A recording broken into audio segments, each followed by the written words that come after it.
जिस खोज के लिए आए थे उसको हम भूल गए। माया ने कैसा जाल फैलाया, हमें लगा यही सत्य है। बोले अब सब कुछ हो गया, ब्याह भी बच्चों को हो गया, अब सब काम हो गए, बैंक बैलेंस भी है, अब तो।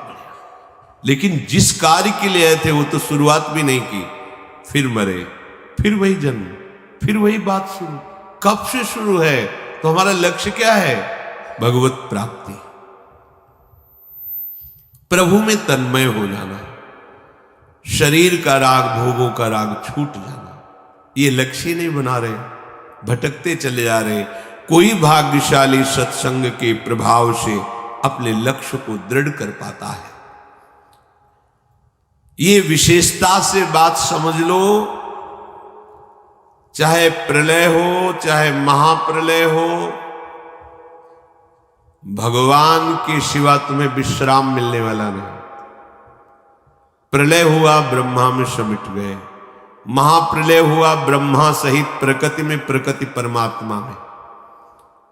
फिर समय आया, फिर प्रकृति से ब्रह्मा, ब्रह्मा से संपूर्ण सृष्टि। ब्रह्म मूल प्रकृति, त्रिगुणात्मिका प्रकृति, महातत्व अहंकार, सृजन प्रारंभ, फिर लय उल्टी रीत। कब तक ये चलता रहेगा? आप थकते नहीं है सोचकर? बार बार जन्म, बार बार मरण, बार बार भोग, बार बार चाह, मलिन हृदय इसलिए नहीं थकते हो। नहीं तो सोच के तुम भयभीत हो जाओगे, और भयभीत होना बहुत अच्छा है। यदि भयभीत हो गए तो प्रभु की शरण तुम्हारे हृदय में मांगने की बात आ जाएगी। तो जो शभीत आवाज सरनाई, तो रखियो ताहि प्राण की नाई। बड़े कृपालु प्रभु हैं, जिनको यहां विषम परिस्थिति देकर के साधु संग दे देते हैं। बड़ी कृपा सुंदर, जिनकी सारी अनुकूलताओं को नष्ट कर देते हैं और एक मार्ग बना देते हैं। चलो अब तो एक ही मात्र उपाय है, संतों के पास बैठे, उनकी बात सुने, फिर हम समझे कि हमारा लक्ष्य क्या है। अब तो हमारा कोई नहीं रहा। ये सबसे बड़ी कृपा होती है। जब किसी पर एक कृपा होती तो चूंकि सन्मुखता ना होने के कारण फिर वो भगवान को भी कोसता हुआ उन्हीं विषयों की प्राप्ति के लिए असत मार्ग का आचरण लेता, चोरी, हिंसा, बलात्कार आदि। बड़ा विचित्र खेल। भगवान कृपा करते हैं, वो उस कृपा को ठुकराकर असत मार्ग ले लेता है। जीवन के विभिन्न स्तरों पर हम न जाने कितने कितने स्वांग करते चले आ रहे हैं। बस एक ही लक्ष्य था सब स्वांगों का, कि मैं निहाल हो जाऊं, निष्काम हो जाऊं, आनंदित हो जाऊं। पर किसी भी स्वांग से मुझे ये बात प्राप्त नहीं हुई। बार बार थोड़ा सा सुख और महान दुख यही भोगते चले आए। दुख का परिणाम भोगते हुए सुख की लालसा में जीवन भगवत विस्मृति के गर्भ में गिर गया। एक एक शब्द, सुख की लालसा में भोग रहे हैं दुख, और प्रभु की स्मृति, प्रभु का भजन त्याग दिए हैं। हमें यह नहीं पता चल रहा कि जो हमारी लालसा है वो केवल भजन से पूर्ण होगी। नए नए भोगों की चाह, नए नए आभावों का हृदय में दुख ज्यों का त्यों बना हुआ है। पता नहीं कैसी माया है। मन में आता है कि यदि इतना हमारे पास सुख सुविधा होती तो हम बहुत सुखी हो जाते। अगर उसी जीवन में उतना हो गया तो उससे लाख गुना बढ़कर मांग, अभाव ही अभाव, कमी ही कमी, पूरे जीवन भर कमी। बड़ा आश्चर्य। आप देखो ना कैसा छलावा माया करती है।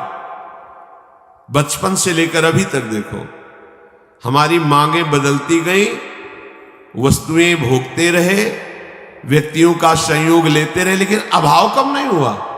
अब और जिस जीव पर भगवान की अनंत अपरिसीम कृपा होती है उसे भगवान दुख, विपत्ति अपमान के जाल में फंसाते हैं। क्यों? निर्दयी है क्या? नहीं, यही एक औषधि केवल रह गई है। मनुष्य शरीर दिया, बड़ी अनुकूलताएं दी, फिर उसी में फंस गए तुम। अब क्या करें? ये कड़वी औषधि है पर अमोघ है। चाहे जितना उछल कूद मचाओ, कृपा समुद्र प्रभु ने अब तुम पर कृपा कर दी, अब तुमको भजन करना ही पड़ेगा।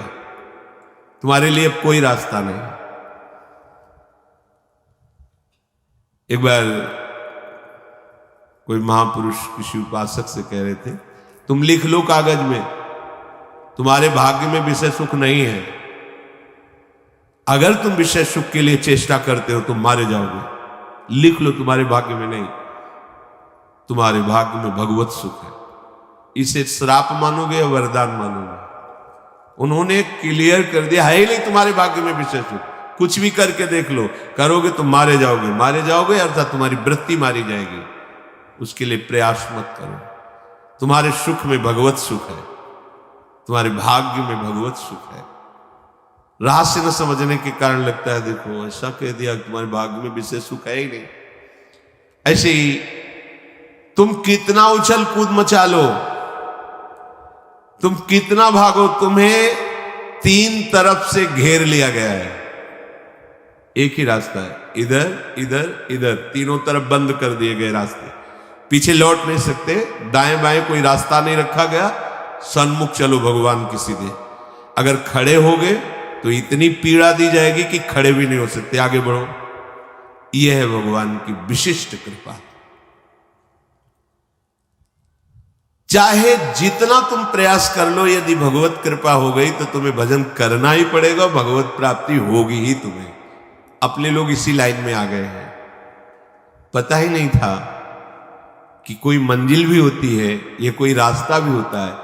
ऐसे ही घेर के लाए और दौड़ाते चले, तब पता चला कि मुझे कितने महान मार्ग में प्रभु चला रहे हैं।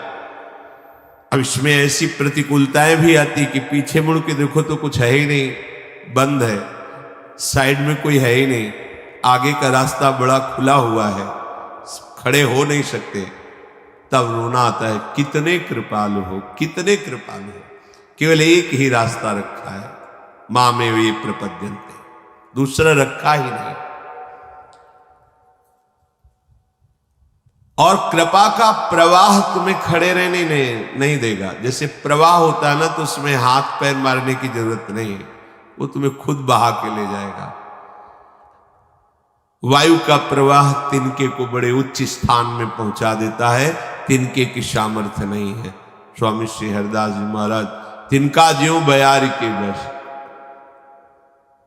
ऐसे ही अपने लोग देखते हैं कि लाडली जी की कृपा के प्रवाह में हम बहते हुए लाडली जी की तरफ जा रहे हैं।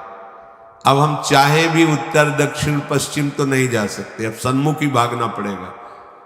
अगर इधर उधर की तरफ ताकोगे तो जलोगे, भाग नहीं पाओगे, नहीं भाग पाओगे, क्योंकि तुम कृपा पात्र हो, अब नहीं भाग सकते। उपद्रवी बच्चे हैं, अगर जरा सी छूट मिल जाए तो घर के बाहर खेलने के लिए राजी, वो खिलाड़ी खड़े हैं, काम क्रोध लोभ मोह इशारा कर रहे हैं आ जाओ, पर मैया इतनी बलवान है कि वैसे कलाई पकड़े हुए नहीं, उधर देखना भी नहीं है। ऐसी कृपा रूपी मां, प्रियालाल की कृपा रूपी मां हमें ऐसे पकड़े हुए है। सच्ची माने प्रतिपल ये अनुभव हो रहा है कि उनकी कृपा कितनी अहेतुकी है और कितनी समर्थ है। जो हमें महान पीड़ा देने वाले वो मुस्कुरा के बुला रहे हैं, हमें लगता है इनके साथ खेलने में बड़ा आनंद है, पर वो कृपा करके ऐसे पकड़े हुए, नहीं आनंद नहीं, वो आग है, उसमें जाओगे तो जल जाओगे, नष्ट हो जाओगे, और घसीट कर कृपा हमें लिए जा रहे हैं।